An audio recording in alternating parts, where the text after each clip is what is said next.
राधे राधे दोस्तों, आप सभी का मेरे चैनल श्री राधा भक्ति में स्वागत है।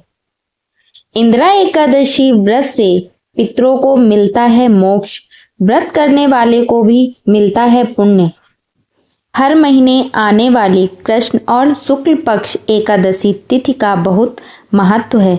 इंदिरा एकादशी का व्रत ऐसा है जिसके प्रभाव से हर तरह के पाप नष्ट हो जाते हैं, साथ ही अंत काल में मोक्ष की भी प्राप्ति होती है। ग्रंथों के अनुसार इस एकादशी पर विधि पूर्वक व्रत कर इसके पुण्य को पूर्वजों के नाम पर दान कर दिया जाए तो उन्हें मोक्ष मिल जाता है और व्रत करने वाले को वैकुंठ प्राप्त होता है। पद्म पुराण के अनुसार इस एकादशी का व्रत करने वाले व्यक्ति के 7 पीढ़ियों तक के पितृ तर जाते हैं। इस एकादशी का व्रत करने वाला भी स्वयं मोक्ष को प्राप्त होता है। इंदिरा एकादशी का व्रत करने और भगवान विष्णु की विधिवत पूजा करने से वैकुंठ धाम की प्राप्ति होती है। इंदिरा एकादशी का व्रत अश्विनी माह के कृष्ण पक्ष की एकादशी तिथि को रखा जाता है। यह सितंबर की अंतिम एकादशी है। इस दिन उपवास रखकर भगवान विष्णु और तुलसी जी की भी पूजा होती है और इंदिरा एकादशी तुलसी जी की व्रत कथा सुनते हैं। यह व्रत पितृ पक्ष में आता है और यह पितरों के लिए विशेष माना जाता है। जो लोग अपने पितरों के लिए तर्पण, पिंडदान, श्राद्ध आदि करते हैं उनको इंदिरा एकादशी का व्रत जरूर रखना चाहिए। आइए जानते हैं कि इंदिरा एकादशी व्रत कब है, व्रत कथा, पूजा विधि और महत्व क्या है। इंदिरा एकादशी व्रत 28 सितंबर 2024 शनिवार को रखा जाएगा। आइए सुनते हैं इंदिरा एकादशी व्रत कथा, जिसे अश्विनी कृष्ण एकादशी भी कहते हैं। यह कथा श्री कृष्ण ने धर्मराज युधिष्ठिर को सुनाई थी। धर्मराज युधिष्ठिर कहने लगे कि हे भगवान, अश्विनी कृष्ण एकादशी का क्या नाम है, इसकी विधि तथा फल क्या है, जो कृपा करके कहिए। भगवान श्री कृष्ण कहने लगे कि इस एकादशी का नाम इंदिरा एकादशी है। यह एकादशी पापों को नष्ट करने वाली है तथा पितरों को अधोगति से मुक्त देने वाली होती है। हे राजन, ध्यान पूर्वक इसकी कथा सुनो। इसके सुनने मात्र से ही वायपेय यज्ञ का फल मिलता है। प्राचीन काल में सतयुग के समय में महिष्मती नाम की एक नगरी में इंद्रसेन नाम का एक प्रतापी राजा धर्म पूर्वक अपनी प्रजा का पालन करते हुए शासन करता था। वह राजा पुत्र, पौत्र और धन आदि से संपन्न और विष्णु का परम भक्त था। एक दिन जब राजा सुखपूर्वक अपनी सभा में बैठा था तो आकाश मार्ग से महर्षि नारद उतरकर उसकी सभा में आए। राजा उन्हें देखते ही हाथ जोड़कर खड़ा हो गया और विधि पूर्वक आसन व अर्घ्य दिया।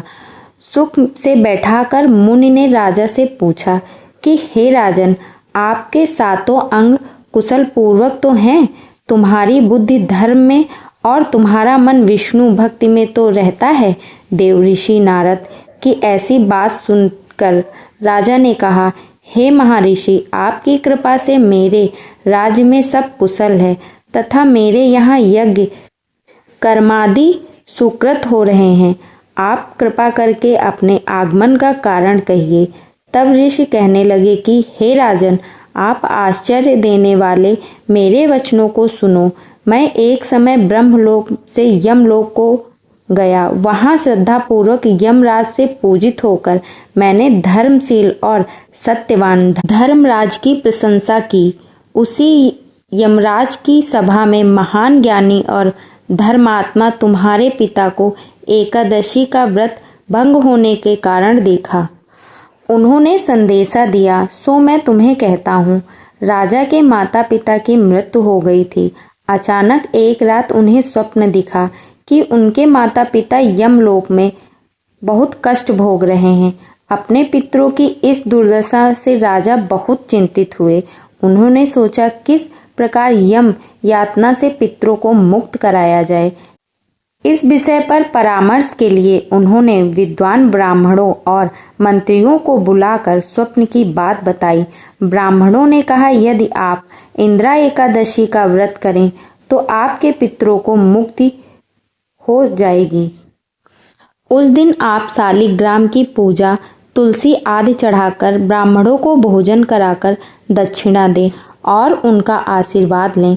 इससे आपके माता पिता स्वर्ग चले जाएंगे। राजा ने उनकी बात मान विधि पूर्वक इंदिरा एकादशी का व्रत किया। रात्रि में जब वे मंदिर में सो रहे थे, तभी भगवान ने उन्हें दर्शन देकर कहा, तुम्हें व्रत के प्रभाव से तुम्हारे सभी पितर स्वर्ग चले गए हैं। इसी दिन से इस व्रत की महिमा बढ़ गई। पूर्व जन्म में कोई विघ्न हो जाने के कारण वे यमराज के निकट रह रहे थे। अश्वनी कृष्णा इंदिरा एकादशी के व्रत से उन्हें मुक्ति मिली और स्वर्ग की प्राप्ति हुई। इतना सुनकर राजा कहने लगा कि हे महर्षि, आप इस व्रत की विधि मुझसे कहिए। नारद जी कहने लगे, अश्वनी माह की कृष्ण पक्ष की 10वीं के दिन प्रातःकाल श्रद्धा पूर्वक स्नान आदि से निवृत्त होकर पुनः दोपहर को नदी आदि में जाकर स्नान करें। फिर श्रद्धा पूर्वक पितरों का श्राद्ध करें और एक बार भोजन करें। प्रातःकाल होने पर एकादशी के दिन दातून आदि करके स्नान करें। फिर व्रत के नियमों को भक्ति पूर्वक ग्रहण करते हुए प्रतिज्ञा करें कि मैं आज संपूर्ण भोगों को त्याग कर निराहार एकादशी का व्रत करूंगा। हे पुंडरीकाक्ष, मैं आपकी शरण हूँ, आप मेरी रक्षा कीजिए। इस प्रकार नियम पूर्वक शालिग्राम की मूर्ति के आगे विधि पूर्वक श्राद्ध करके योग ब्राह्मण को फलाहार का भोजन कराएं और दक्षिणा दें। पितरों के श्राद्ध से जो बच जाए उसको सूंघ कर गौ को दें तथा धूप, दीप, गंध, पुष्प, नैवेद्य आदि सब सामग्री से ऋषिकेश भगवान का पूजन करें। रात में भगवान के निकट जागरण करें। इसके पश्चात द्वादशी के दिन प्रातःकाल होने पर भगवान का पूजन करके ब्राह्मणों को भोजन कराएं। भाई बंधुओं, स्त्री और पुत्र सहित आप भी मौन होकर भोजन करें। नारद जी कहने लगे कि हे राजन, इस विधि से यदि तुम आलस्य रहित होकर इस एकादशी का व्रत करोगे तो तुम्हारे पिता अवश्य ही स्वर्गलोक को जाएंगे। इतना कहकर नारद जी अंतर्ध्यान हो गए।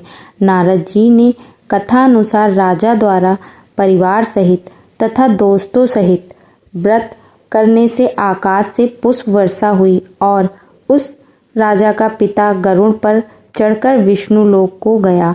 राजा इंद्रसेन भी एकादशी के व्रत के प्रभाव से निष्कंटक राज्य करके अंत में अपने पुत्र को सिंहासन पर बैठाकर स्वर्गलोक को गया। हे युधिष्ठिर, यह इंदिरा एकादशी के व्रत का महत्व मैंने तुमसे कहा। इसके पढ़ने और सुनने से मनुष्य सब पापों से छूट जाते हैं और सब प्रकार के भोगों को भोग कर बैकुंठ को प्राप्त होते हैं।